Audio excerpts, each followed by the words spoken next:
नमस्कार दर्शकों, आप सभी का स्वागत है दूरदर्शन के कार्यक्रम कृषि जगत में। दर्शकों, आज जो हमारी चर्चा का विषय रहेगा वो है टमाटर की फसलों में लगने वाले कीट एवं रोकथाम। दर्शकों, हम जानते हैं कि पिछले कई दिनों से टमाटर के जो दाम हैं उसने आसमान छू रखे हैं और इसी से हमारे जो किसान भाई हैं बहुत खुश भी नज़र आ रहे हैं। पर साथ ही जो हमारी जो टमाटर की फसलों में जो कीट लग रहे हैं उनसे उन्हें काफ़ी ज़्यादा नुकसान देखने को भी मिल रहा है। और इसी आज जो खास विषय पे हमारे जो मेहमान रहेंगे वो है डॉक्टर अनुराग शर्मा जी, जो कि कृषि वैज्ञानिक के पद पर कृषि वैज्ञानिक केंद्र सोलन में कार्यरत है।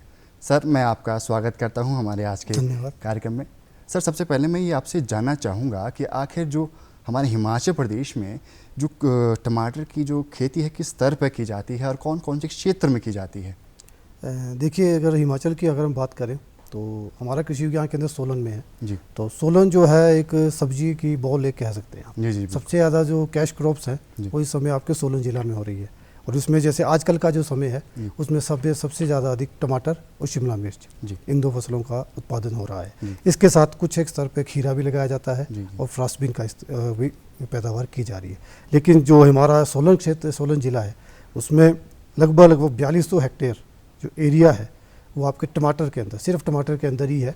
और जो एक पिछले वर्ष की एक जो लागत है वो हमारे उपज जो है टमाटर की वो लगभग 1,25,000 मेट्रिक टन रही है। तो ये एक बहुत बड़ा आंकड़ा है और एक ज़िला के लिए सिर्फ।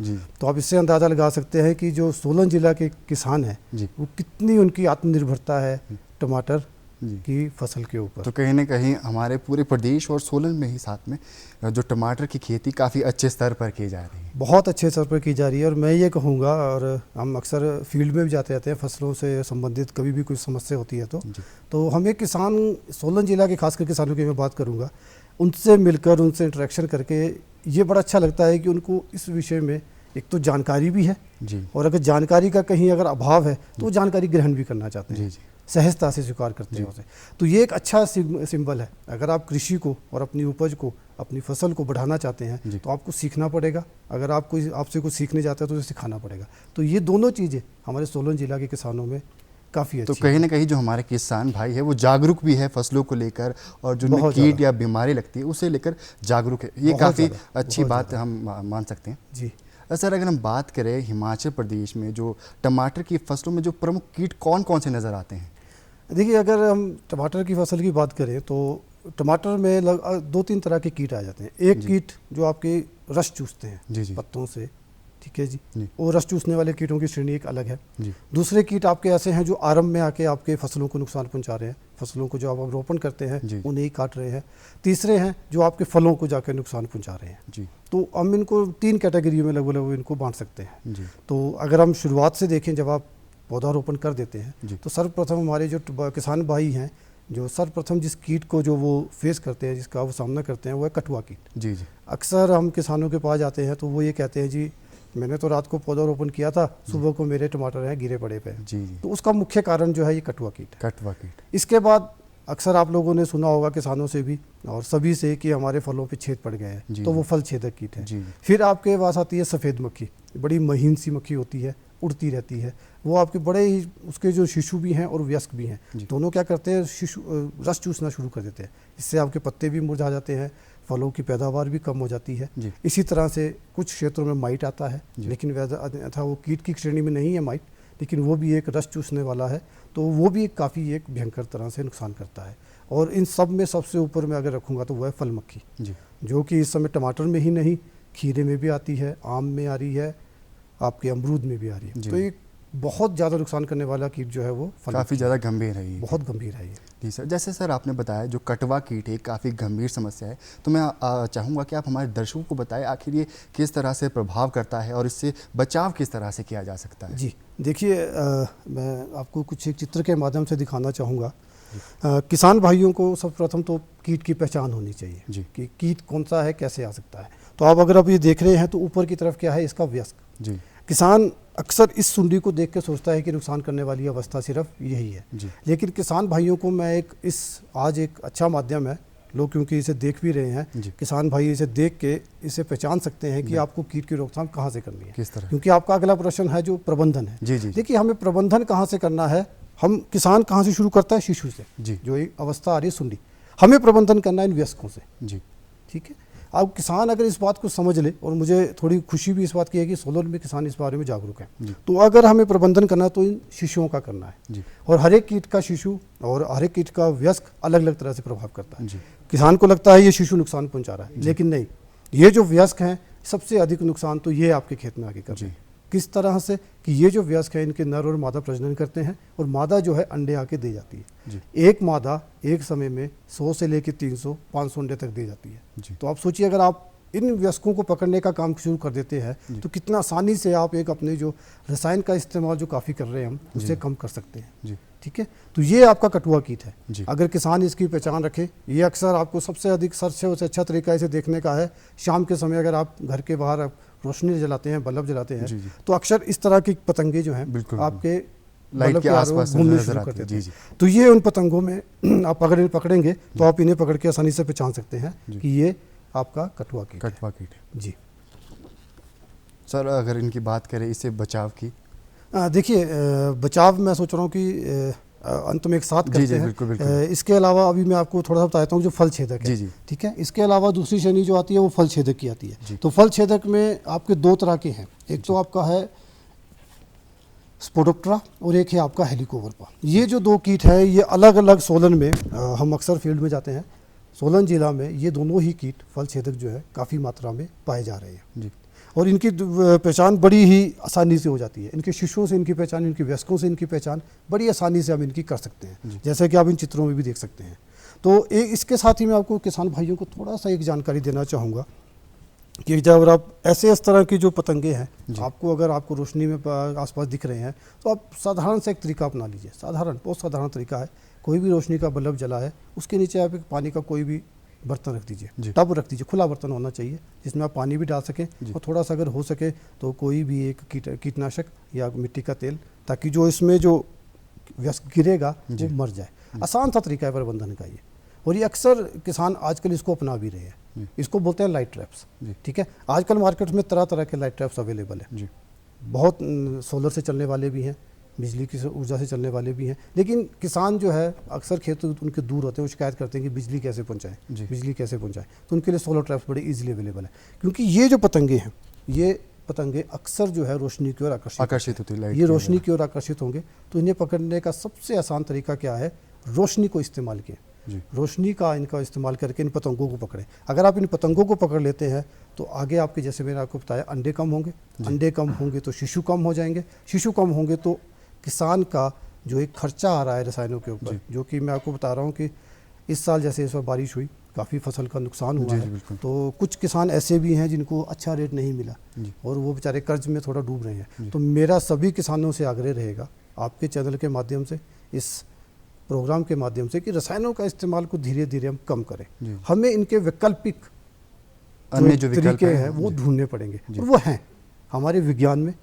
ऐसे बहुत से तरीके हैं कि आप इन चीज़ों का इस्तेमाल करके अपने रसायनों का इस्तेमाल कम कर सकते हैं। और कहीं ना कहीं जो कृषि विज्ञान केंद्र है वो भी इन चीज़ों के ऊपर कार्य भी कर रहा है। जी देखिए, कृषि विज्ञान केंद्र, इसके अलावा हमारा विश्वविद्यालय, हमारे जो रिसर्च स्टेशन हैं, उन सभी में किसानों को समझाने के लिए और किसानों को बताने के लिए इन सब चीज़ों के ऊपर काफ़ी जोर दिया जा रहा है। ठीक है जी, तो मैं ये किसानों से आग्रह करूंगा आपके माध्यम द्वारा से कि इन रसायनों का इस्तेमाल कम किया जाए और जो अन्य जो विकल्प हैं उनका उपयोग ज़्यादा किया जाए। बिल्कुल सर, जैसे आपने बताया जो फल छेदक जो कीट है ये किस तरह से जो ये फसल को नुकसान पाता है? देखिए, जैसे नाम है इसका फल छेदक, इसका जो शिशु है वो डायरेक्टली के अंडे देने के बाद क्या होता है, शिशु निकलते हैं इनके, शिशु क्या करते हैं वो डायरेक्टली आपके फसल के अंदर घुस जाते हैं। तो जहाँ से वो घुसेंगे वहाँ पे छेद कर देंगे।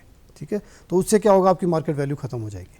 तो सर, ये क्या अन्य फल के साथ भी फैलता रहता है कि केवल सिर्फ एक ही फल पर जो स्थिर रह जाता है? जी, ये आपने बड़ा अच्छा प्रश्न किया। वैसे अक्सर क्या होता है कि ये एक फल के अंदर जब घुस जाता है तो ज़्यादातर उसी में ही रहता है। लेकिन हाँ, अगर उसको फल छोटा है, अगर उसको फल उसमें आपको खाने की उसमें खर्च खा चुका है पूरा, तो वो दूसरे फल की तरफ भी जा सकता है। लेकिन जैसे मैंने आपको बताया कि एक मादा 100 से लेकर 300 अंडे दे रही है, तो आप सोचिए अगर वो 300 अंडे दे रही है और 300 शिशु निकल रहे हैं तो कितने टमाटर का वो नुकसान करेंगे। जी सर, जो एक और जो प्रमुख जो कीट हमें नज़र आता है, किसानों की जो शिकायत भी रहती है, वो है फल मक्खी।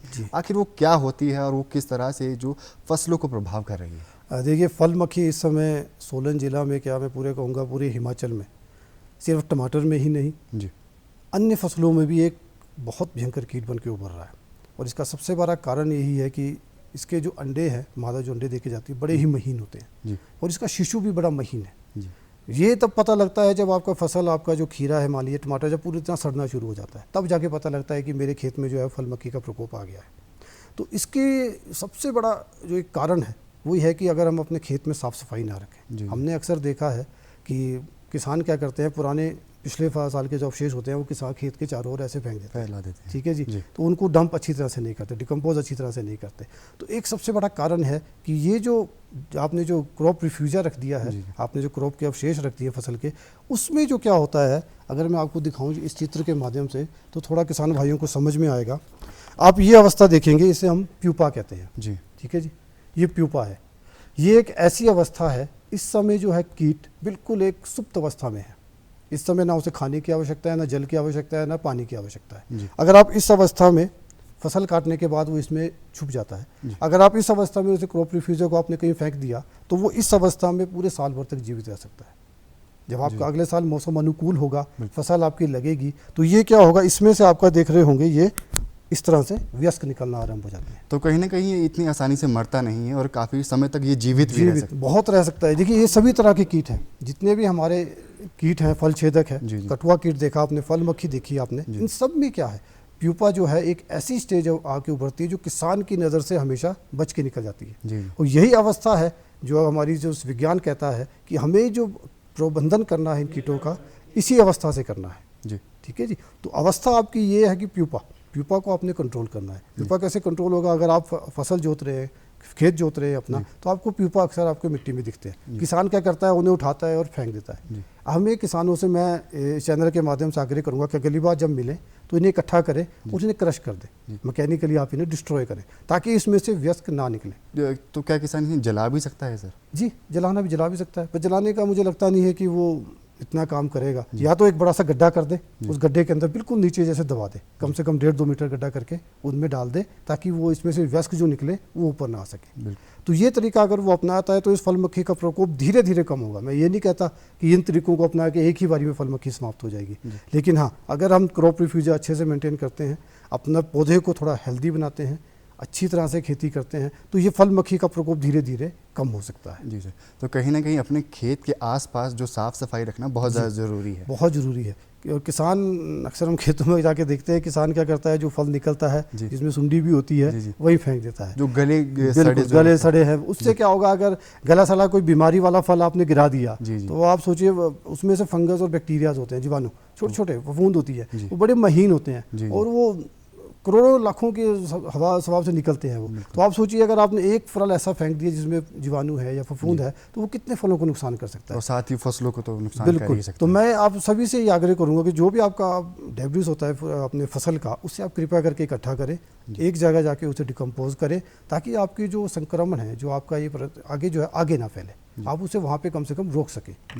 सर, अक्सर हमारे जो किसान भाई एक और शिकायत रहती है, वो है सफ़ेद मक्खी को लेकर, जो कि मुझे लगता है हमारे पूरे प्रदेश में जो किसानों की समस्या रहती है। तो ये आखिर से कैसे पहचाना जा सकता है और कैसे बचा जा सकता है? देखिए, सफ़ेद मक्खी पॉली हाउस में भी और पॉली हाउस के बाहर भी आजकल दोनों ही कंडीशंस में बहुत ज़्यादा मात्रा में पाई जा रही है। और सफ़ेद मक्खी का सबसे बड़ा एक मतलब मैं ये कहूँगा कि उसके पास एक एडवांटेज ये है कि वो बड़ी जल्दी उड़ सकती है। अगर आप देखें खेत में जाएंगे, पत्ता भी हिलाते हैं तो उड़ के एकदम से उड़ जाती है।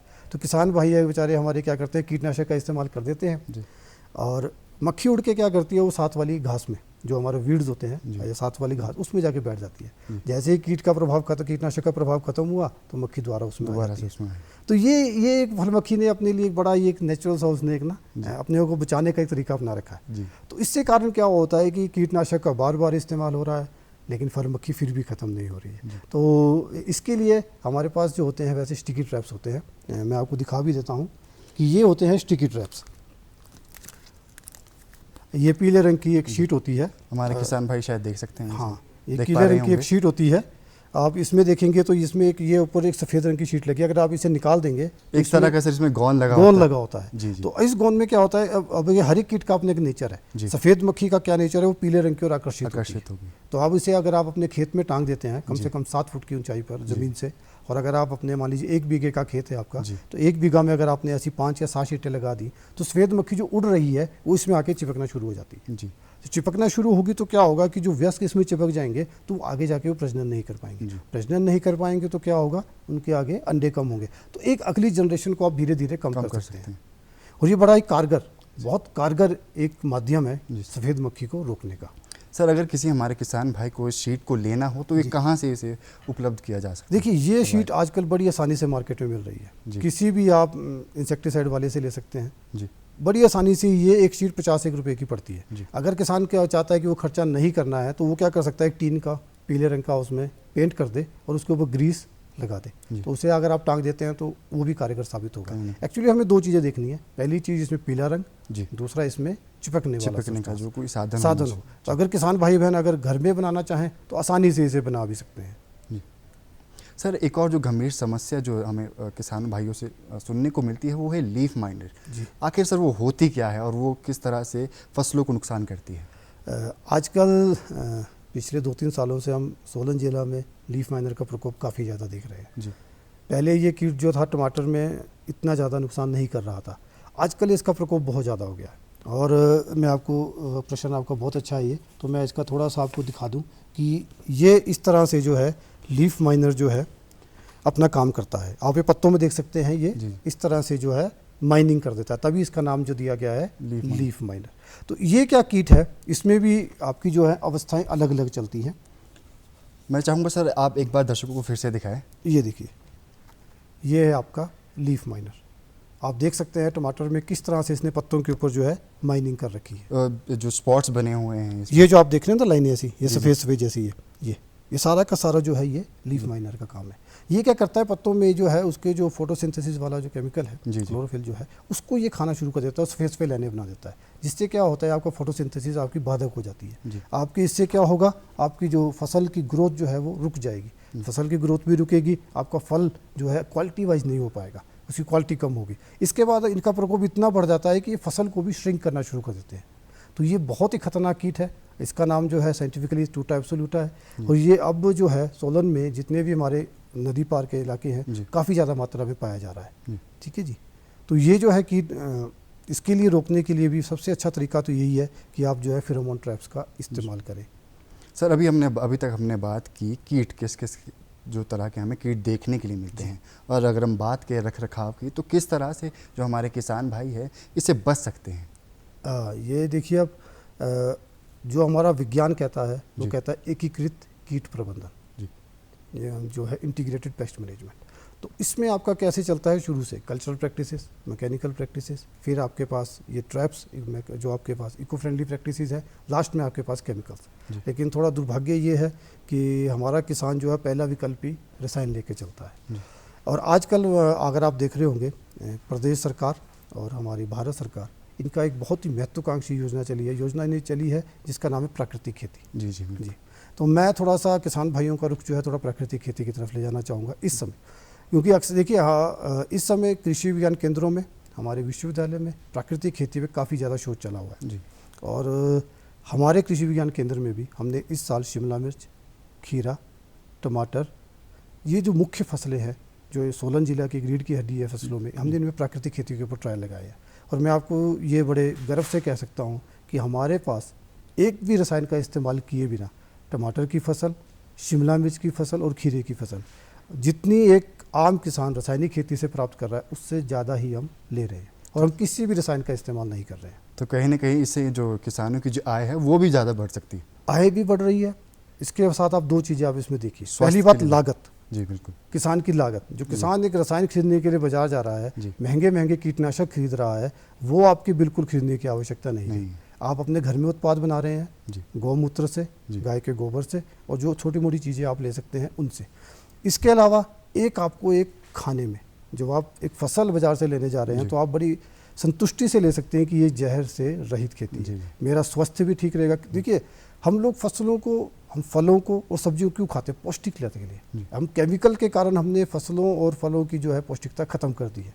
लेकिन प्राकृतिक खेती से आप एक नेचुरल, एक प्राकृतिक अवशेष में जाके आप फसल को उगा रहे हैं, जो कि आपकी सेहत के लिए, आपकी पौष्टिकता के लिए बहुत ज़रूरी है। सर, जो कटवा कीट के लिए क्या क्या उपाय रखने हैं जो किसानों को जो ध्यान रखना चाहिए? जी, अब देखिए, आपने कटवा कीट कहा, मैं इसमें 2 कीट और जोड़ दूंगा जो फल छेदक हैं। जी, अगर हम इनकी बात करें तो इन सब के लिए सबसे अच्छा तरीका लाइट ट्रैप्स, जो मैं आपको शुरू में बता चुका हूँ, रोशनी के प्रपंच है। इसके अलावा फेरोमोन ट्रैप्स जो आजकल बड़ी आसानी से बाजार में अवेलेबल है और मुझे लगता है किसान इन्हें लगा भी रहा है। फेरोमोन ट्रैप्स, फेरोमोन्स क्या होते हैं, आप सिंपल भाषा में एक देखें, रसायन, रासायनिक है ये। रसायन कैसा है कि आपने जो है मादा का रसायन केमिकली आपने इसे निकाल रखा है, इसमें कैप्सूल के रूप में आपने इसे निकाल रखा है। आप उसे क्या करते हैं कि अपने खेत में जाके लटका देते हैं। जैसे कि आप ये देख रहे हैं, ये एक तरह का फेरोमोन ट्रैप है, ठीक है जी, ये एक तरह का फेरोमोन ट्रैप है। और आप इसमें ये देख रहे होंगे, ये पीले रंग का ये वो कैप्सूल है, ठीक है जी। ये हमें लग रहा होगा कि ये एक आम सा, एक सिंपल सा प्लास्टिक का कोई टुकड़ा है, लेकिन नहीं, ये इसमें क्या है, इसमें रसायन लगा है, जिसमें मादा का रसायन लगा, ठीक है जी। तो अब अगर हम बात करते हैं, मान लीजिए आप फल छेदक या कटुआ कीट की बात करते हैं, तो अपने कटुआ कीट के लिए जो फेरोमोन ल्योर है वो हमने इसमें लगा रखा है। तो क्या होगा, जो नर वयस्क है इसकी ओर आकर्षित होगा। आकर्षित होने के साथ क्या है, ये एक ट्रैप दिया गया है, ट्रैप है। आप इसमें देख रहे हैं, ये पॉलीथीन बैग इसमें लगा हुआ है। आप इस पॉलीथीन को खोल देंगे तो ये पॉलीथीन जो है आपका इस तरह से इसको पकड़ने का काम करेगा, ठीक है। आप इसको नीचे से, आप इसे रबड़ से इसे बंद कर सकते हैं, ठीक है जी। तो आपके जो वयस्क आ रहे हैं, नर वयस्क आ रहे हैं, वो इसमें आएंगे और इसमें आके आपके फंसते जाएंगे। तो आप ये देखेंगे कि हमने एक ट्रायल लगाया था, तो एक हफ्ते में हमने इसमें जो है कम से कम 20 से लेकर 30 वयस्क एक दिन में, और अगर हम हफ्ते की बात ले लें तो 100 से ऊपर हमने वयस्क जो है एक हफ्ते में पकड़े हैं, ठीक है। लेकिन हाँ, इनका इस्तेमाल अगर आपने करना है तो बिल्कुल आरंभ से।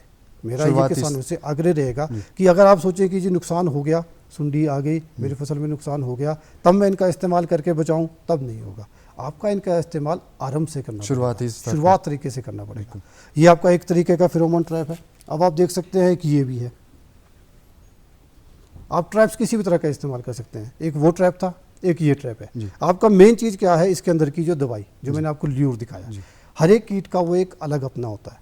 तो आपको ये, इसकी जानकारी के लिए मैं किसानों से आग्रह करूंगा, कृषि विज्ञान केंद्र से, हमारे से, या हमारे नौनी विश्वविद्यालय से किसी भी समय आप संपर्क कर सकते हैं, हमें फ़ोटो भेज सकते हैं। हमारे व्हाट्सएप बड़े ग्रुप है। अगर हम कृषि विज्ञान केंद्र की बात करें तो हमारे पास इस समय कम से कम 20 से 25 व्हाट्सएप ग्रुप बने हुए हैं, जिसमें किसान हमारे 5 ब्लॉक से हमारे जुड़े हुए हैं। तो वो अक्सर अपनी फ़ोटो भेज देते हैं, तो मैं उन्हें फ़ोटो पे ही हम उन्हें समाधान दे देते हैं। सर, व्हाट्सएप ग्रुप का नंबर अगर आप हमारे दर्शकों को बताना। मैं अपना नंबर दे दूंगा प्रोग्राम के अंत में, या लिखना चाहे किसान भाई तो लिख लीजिए, 9817955814।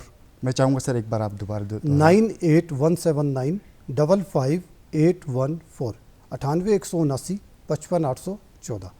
तो किसान भाई बहन इसमें हम मुझसे संपर्क कभी भी कर सकते हैं। तो आजकल व्हाट्सएप एक बड़ा अच्छा माध्यम है, किसान फ़ोटो भेजता है, हम उन्हें फ़ोटो से ही देख के उन्हें उपचार बता देते हैं। तो इसी तरीके से अगर आपको लगता है कि आप फेरोमोन ट्रैप्स खरीदना चाहते हैं, तो हमें अपने जो खेत में जो कीड़ा आ रहा है उसकी आप एक फ़ोटो भेज दीजिए, हम उसकी पहचान करके आपको बता देंगे कि कौन सा कीट आपने इस्तेमाल करना है। तो दर्शकों, आज हमने मुलाकात की डॉक्टर अनुराग शर्मा से, साथ ही जाना कि हमारे हिमाचल प्रदेश में जो टमाटर की फसलों में जो कीट देखने को मिलते हैं उससे किस तरह से बचाव किया जा सकता है। दर्शकों, अब वक्त हो चुका है आपसे अलविदा लेने का। हम फिर मिलेंगे, तब तक के लिए जय हिंद, जय हिमाचल।